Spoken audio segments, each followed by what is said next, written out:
Thank you for joining the Persistence Mastery Podcast, hosted by Leon Solutions, a training company that helps to realign teams and their communication skills to help the team you have in place conquer more throughout the workday.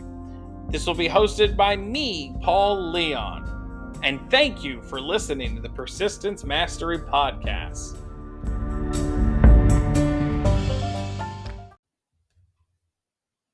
Thank you for joining the Persistence Mastery Podcast, Episode 2, with me, Paul Leon. Today, we're going to be talking about public speaking tips. Simple structure, starting with statistics, and storytelling. What do I mean by simple structure for our first tip in today? When I first got into public speaking, I remember there was one public speaking club in Toastmasters that used to meet at a Panera Bread at 6 o'clock in the morning. And I was very early in my journey to want to be a better orator. And I remember I got up, and this was an intense group. Like, they would speak as people were coming in and out of the Panera Bread, getting their coffee, bagels, etc. And I remember I went in with an exuberant amount of confidence, and I was like, I'm going to crush it. Like, that's what I said. I'm going to crush it. I'm good at public speaking. And I got up, and it was abysmal. It was really bad. It was bad. It was really bad. I don't even like thinking about it sometimes. But I remember, despite how bad I felt, there was a guy by the name of Bill Function. And Bill Function met with me after I gave my first really bad public speech very, very early in my journey. And he said, I like that you have ambition and you're willing to get up. So I appreciate that. And on the inside, I was thinking, that was really bad. And what I also learned is that Bill Function was a seasoned professional and helped a lot of other public speakers get really effective at this skill. And then he encouraged me to join a public speaking competition in the next 90 days. I said, okay. I said, I don't really feel that good about myself. And he goes, but here's what you're going to work on, Paul. Tell them what you're going to tell them. Tell them what you told them. I said, excuse me? He said, listen, tell them what you're going to tell them. Tell them what you told them. I want you to follow that structure as you work on your presentation for this public speaking competition. Now, public speaking competitions typically are somewhere between 5 to 7 minutes. Not a long time, but is a long time to make an effective impact if you work on your presentation. And I remember I worked on it day in, day out, months, and I just followed that structure that Bill Function recommended and had a lot of challenges along the way outside of that first time at that public speaking group that met at that Panera Bread. And I went back to it a bunch of more times on the way to that competition. I worked and I got second place. No, I didn't get first, but I did significantly better than I expected. So again, for your next public presentation, follow that simple structure or include it. Tell them what you're going to tell them. Tell them what you told them. Tip number 2, starting with statistics. Statistics is a phenomenal way to establish credibility, command the room, and make yourself the subject matter expert. You know, I teach a sales training class on consultative skills. One of the things I do that I've learned from a mentor or someone I've worked with for many years was that commanding the room can start with statistics. Now, whether you go on Google, use other peer-reviewed articles, just ensure you give credit to those statistics. You know, one statistic we use, and this is widely used statistic across the country, this goes back from the Zig Ziglar, Brian Tracy days, is that sales begins between the 5th and 12th contact. I say that again. Sales begins between the 5th and 12th contact when in consultative sales skills. Now, there's other statistics like that we use, but we leverage those numbers to show we've done our homework and command the room further when giving public speaking presentation. Now, the third tip, I will be transparent with you, is more of an advanced skill. But if you work at this skill, you're able to implement it effectively. you can impact and influence a group even more in that storytelling, which is probably one of the hardest skills out there. But if you can master it, you can work at it, you can make some really strong influence in public speaking. So let me give you some techniques around storytelling. When it comes to storytelling, the biggest thing is what comes from the heart goes to the heart. Let me say that again. What comes from the heart goes to the heart. That's technique and principle number one.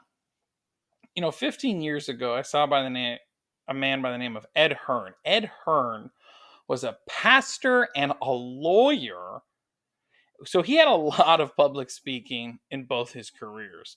But this was 15 years ago. And I remember he had shared that he had failed the bar exam over 5 times. And I still remember his speech this day where he said, I failed the bar exam the first time.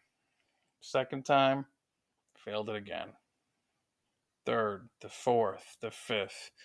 And I remember in my interview, you know what they never asked me?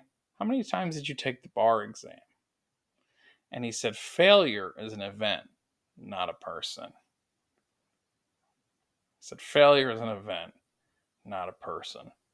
They're only interested that I overcame and achieved, not that I failed.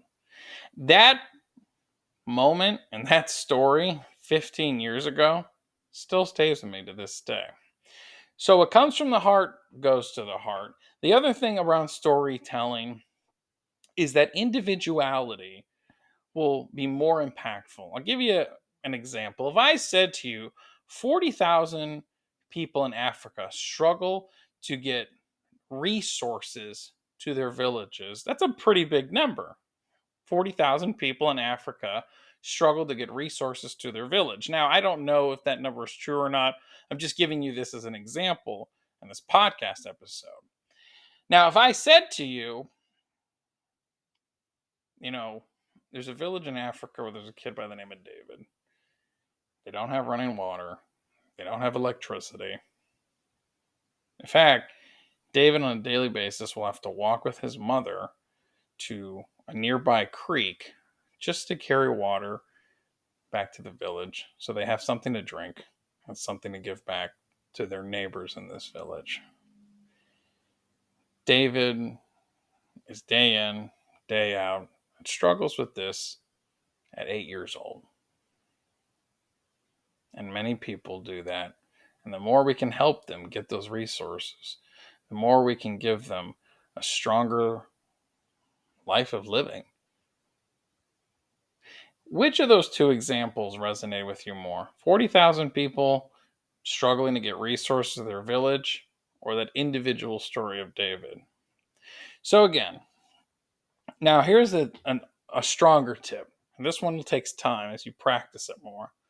The more you include yourself with the story, the more the audience will be with you. Let me say that again. The more you include yourself in the story, the more the audience is going to be with you when it comes to effective storytelling. So, what do I mean by that? Well, here's what I like to do to really drive home all these points. I'm going to give you guys an example. I have a brief, quick presentation to kind of cement all of these principles into one. How you doing? My name is Paul Leon. I want to talk to you today about being a leader of integrity.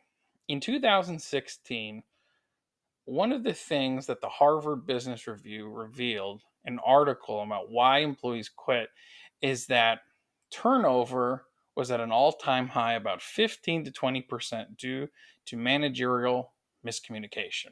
In 2022, we also saw that turnover was as high in the first 12 months of hiring a new position, is that 50% of those offers, the employees would then take an offer at another company.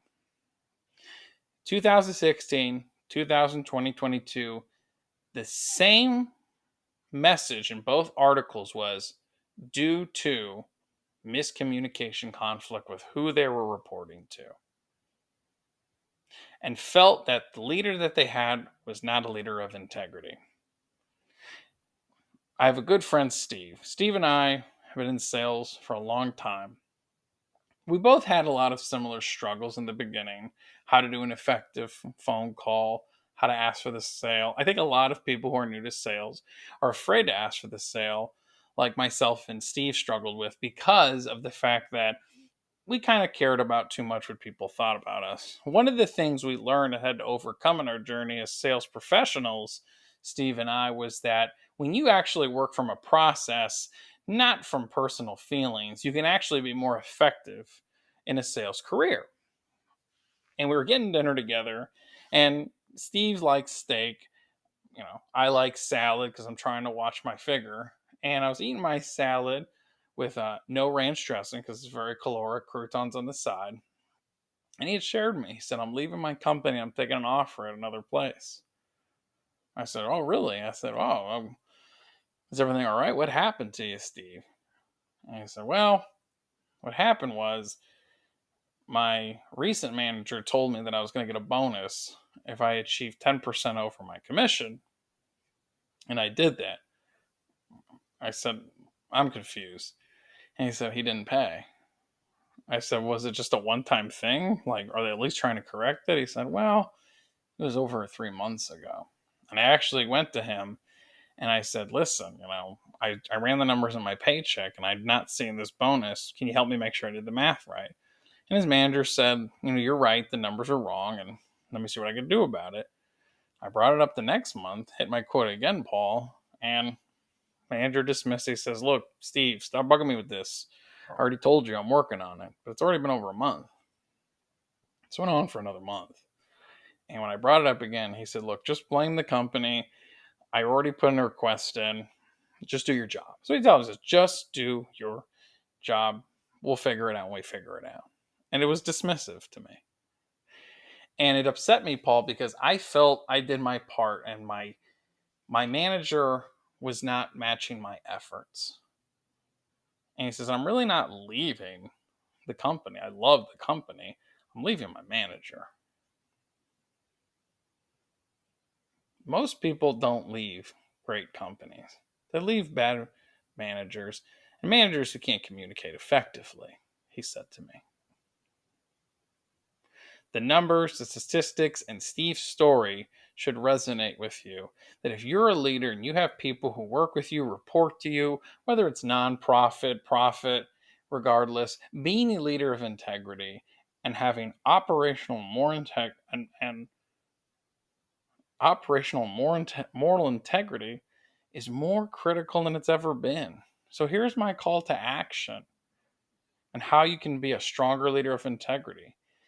Today, spend 20 minutes with an educational resource, whether it's John C's Maxwell 21 Irrefutable Laws of Leadership, whether it's a podcast on leadership, but some type of educational resource that can elevate you to being the leader of integrity. Once you do that today, keep that up on a consistent basis because you owe it to yourself and you owe it to your team. Because not only will they match your efforts, but if you do that consistently, they'll match your efforts and they'll even exceed them much of the time. So, that is an example speech I just gave that included simple structure, statistics, and storytelling.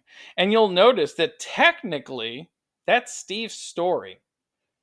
However, when I told it, I included myself as part of it. And when you heard it, when we were having dinner, which is what most of us do, we got to eat, it humanized the story and elevated the statistics and the messaging around what I was trying to communicate in this example. So here's my call to action for those who've listened to this podcast today. In your next public speaking presentation, add one of these tips. Simple structure. Tell them what you're going to tell them. Tell them what you told them. Or it could be two, statistics. Those are the two typical easiest ones to implement. And for the long term, once you get a little more seasoned and stronger, value storytelling to sell your messaging and influence your audiences. You owe it to them to give them clear clarity and communication. And you owe it to yourself to establish these key skills to elevate your confidence in public speaking. Did you like this podcast? Did it teach or add value in your day to day or professional life? Well, could you please share this podcast and recommend it to a friend or colleague? And together, we will grow our relationship with the Persistence Mastery Podcast.